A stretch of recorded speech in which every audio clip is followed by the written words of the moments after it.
বন্ধুরা চলে এসেছি নতুন একটি ব্লগ নিয়ে। আর এই রাস্তাটা যারা বারুইপুর, সোনারপুর, রাজপুরের ওদিকে থাকে তাদের কাছে বোধহয় খুবই চেনা। হ্যাঁ, এটা বিপত্তারিণী চণ্ডীর বাড়ির রাস্তা। আর আমরা গত শনিবার চলে গিয়েছিলাম বিপত্তারিণী চণ্ডী বাড়িতে। চিনির নামে মানত করেছিল আমার ঠাম্মা, তার পুজোটা দিতে।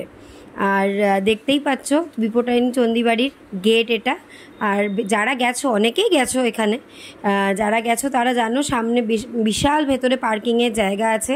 আর ওখানকার মানে মন্দিরের যারা লোকেরা আছেন, সদস্যরা আছেন, তারা কিন্তু সবাই দেখিয়ে দেন কোথায় কি পার্কিং করতে হবে। আর এই যে দেখো চিনিরা পার্কিং করে চিনির বাবার সাথে আসছে। আর ও কিন্তু এখন বলছে যে ও কোথায় যাচ্ছে, যদিও বা ও পুরোটা জানে না, আমাকে একটু শিখিয়ে দিতে হচ্ছে। আর আজকে ওর মানতের পুজোটা আমরা দেব। আমরা সত্যি কথা বলতে সকালবেলা গিয়ে উঠতে পারিনি, আমরা বিকেলবেলাই গিয়েছিলাম পুজোটা দিতে। তো আমরা মোটামুটি ওই এখান থেকে মানে বেহালা থেকে 3টে নাগাদ বেরিয়ে পড়েছিলাম পুজোটা দিতে যাওয়ার জন্য। আর এখানকার সকালের টাইমিংটা হলো, আমি যতদূর দেখলাম সেটা হচ্ছে সকাল 6টা থেকে 11টা। আর বিকেলের বা দুপুরের যে টাইমিংটা সেটা হচ্ছে দুপুর 2:30 থেকে বিকেল 5:30। 5:30টার মধ্যে কিন্তু এখানে আরতি স্টার্ট হয়ে যায় মায়ের। আর এই যে দেখো এখানে কিন্তু জুতো রাখার জন্য সুন্দর ব্যবস্থা আছে, তোমাদের কুপন দিয়ে দেবে, জুতো রেখে দেবে। জুতো রেখে দিয়ে এরপর আমি শাড়িটা আর মিষ্টিটা বেহালা থেকে কিনে এনেছিলাম। আর এখান থেকে সিঁদুর, আলতা, ধূপকাঠি, মোমবাতিটা কিনে নিলাম, নিয়ে আমরা চলে গেলাম ওপরে মায়ের কাছে পুজো দেওয়ার জন্য। আর এখানেও কিন্তু শাড়ি, প্যাড়া, মিষ্টি, তোমরা সব রকমের সব কিছু পেয়ে যাবে। চেলি কাপড়, পুজো দেওয়ার জন্য যা যা সামগ্রী দরকার পড়ে সবই কিন্তু এইখানে পাওয়া যায়। আর এই যে ঢুকেই দেখবে কবে এই বছরে মানে 2024-এর কবে বিপত্তারিণী চণ্ডী বাড়িতে মানে বিপত্তারিণী মঙ্গলবারের যে বিপত্তারিণীটা হয় সেটার পুজো আছে, আর কী নিয়ম আছে সেই সবগুলো সব কিছু দেওয়া আছে। ওই সব দেখে টেকে নিয়ে পড়ে টড়ে নিয়ে আমি কিন্তু চিনির হাত ধরে ওপরে চলে গেছি। আর এইখানে দেখো শ্রী চৈতন্য দেব আছে, নারায়ণ আছেন, তারপর নারায়ণের সঙ্গে গরুড় আছেন, তারপরে ওদিকে রাম সীতা আছেন, আর এদিকে মা মনসা আছেন, মা শীতলা আছেন। সব ঠাকুর তুমি কিন্তু এইখানে দেখতে পাবে। এটা একতলার ঠাকুররা আছে, আর ওপরে দোতলাতেও কিন্তু আরও অনেক ঠাকুর আছে। আর এই যে এখানে কিন্তু সরাসরি মায়ের কাছে পুজো দেওয়া যায় না, আলাদা করে দুজন বসে থাকেন, সেখানে সিঁদুর, আলতা, মিষ্টি সব কিছু নিয়ে নেওয়া হয়। আর শাড়িটা কিন্তু পরে যখন গান আরতি হয়ে যায় তারপর মায়ের কাছে মায়ের পায়ে ছুঁয়ে ওখানে বাক্সতে দান করে দিতে হয়। আর এইখানে ওনারা ফুল দিয়ে তোমার মিষ্টিটাকে পুজো করে দেবে। তারপর নিজেদেরই নাম গোত্র বলে মায়ের দিকে তাকিয়ে তোমাদের পুজো করে নিতে হবে। যাই হোক, আমি তো করে নিলাম মোটামুটি পুজো টুজো। আর এদিকে দেখো চিনি কিন্তু দেখতে, আর চিনি সব থেকে এক্সাইটমেন্টের জায়গাটা কি জানো, ওই যে ওখানে ঢাক বাজছে ওইটা। আর এখানে আমাকে কিন্তু তখন ভালো করে বুঝিয়ে দিচ্ছিলো যে শাড়িটা কোথায় কখন কিভাবে দিতে হবে। আর এখানে তুমি নানা রকমের মায়ের ফটো পাবে, তারপর মায়ের উৎপত্তি কিভাবে হলো সেটা পাবে।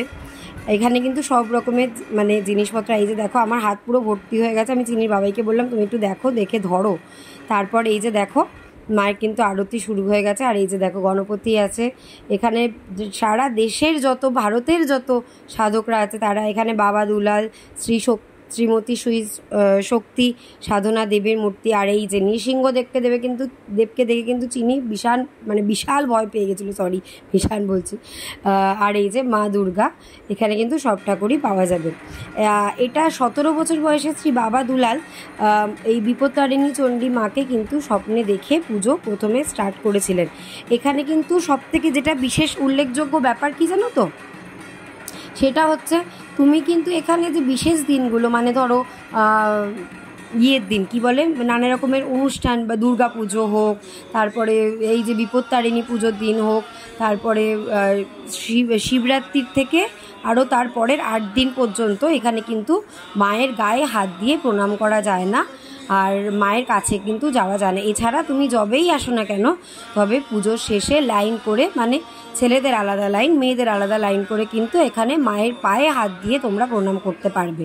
আর এই যে দেখো চিনি কিন্তু এখানে খুব মানে ভালোভাবে বসে, আর ওর একটু ঠাকুর দেবতা ভালোই লাগে, একটু ও পছন্দ করে এগুলো, এনজয়ও করে ব্যাপারগুলো। যাই হোক, এরপরেই কিন্তু একদম মানে আমি ডাইরেক্ট নিচে চলে যাব, কেননা সেদিনকে আমরা যেহেতু শনিবার গিয়েছিলাম প্রচুর ভিড় হয়েছিল। দেখতেই পাচ্ছ আমরা অনেকটা পিছনেই বসেছিলাম ঠাকুরের আরতি। আর এখানে সবথেকে বড় জিনিস, আরতি চলাকালীন সামনাসামনি কোনো ভিডিও কিন্তু রেকর্ড করা যাবে না, কোনো রকম কোনো ফটো কিন্তু তোলা যাবে না, এটা কিন্তু আমাদের স্ট্রিক্টলি বারণ করে দিয়েছিল। আমরা ওই সাইডে একদম পিছন দিকে বসেছিলাম বলে একটু আধটু ফটো টটো তুলে বা ভিডিও তুলে আমাদের ভিডিও তুলে নিয়েছে। আর এই যে দেখছো এটা বাবা দুলালের এর ঘর, এখানে কিন্তু উনি ওনার স্ত্রী দুজনেই কিন্তু থাকতেন। আর এইখানে চিনি কিন্তু প্রচণ্ড কাঁদছে, আমরা দেখলে তো কতটা ভিড় কতটা লাইন। ও ভীষণ কেঁদেছে, ওকে নাকি ভেতরে ওর বাবার সাথে ঢুকতে দেয়নি, ঢুকতে দিলে ওর ঠাকুরের গায়ে নাকি ওকে হাত দিতে দেয়নি। এই যে দেখো ভীষণ কাঁদছে। তারপর ওকে ভুলিয়ে ভালিয়ে আমি শাড়িটা নিয়ে গিয়ে বললাম যে তুই শাড়ি, বলছে না আমাকে শাড়ি দিতে দেবে না, ওরা বকবে। ওরা অ্যাকচুয়ালি ওখানে না মায়ের গর্ভ গিয়ে মানে ছোট একদম কোলের দুধের শিশু, যারা কোলের শিশু তাদের ঢোকা বারণ। আর এই যে দেখো একটা চৌকাঠ আছে, এই চৌকাঠটা কিন্তু ওখানে ডিঙিয়ে মায়ের কাছে ভেতরে যেতে হয়।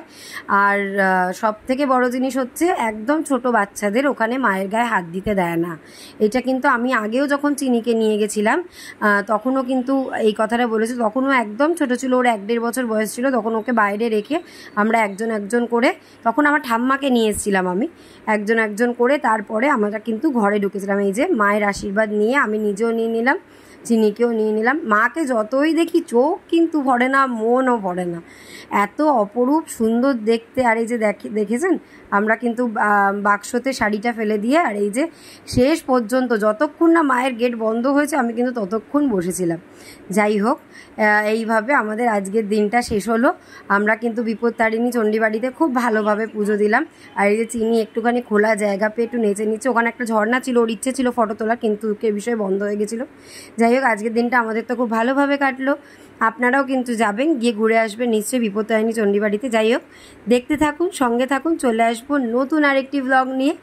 আর যদি কিছু ভালো লেগে থাকে please like, share and subscribe, সঙ্গে থাকবেন।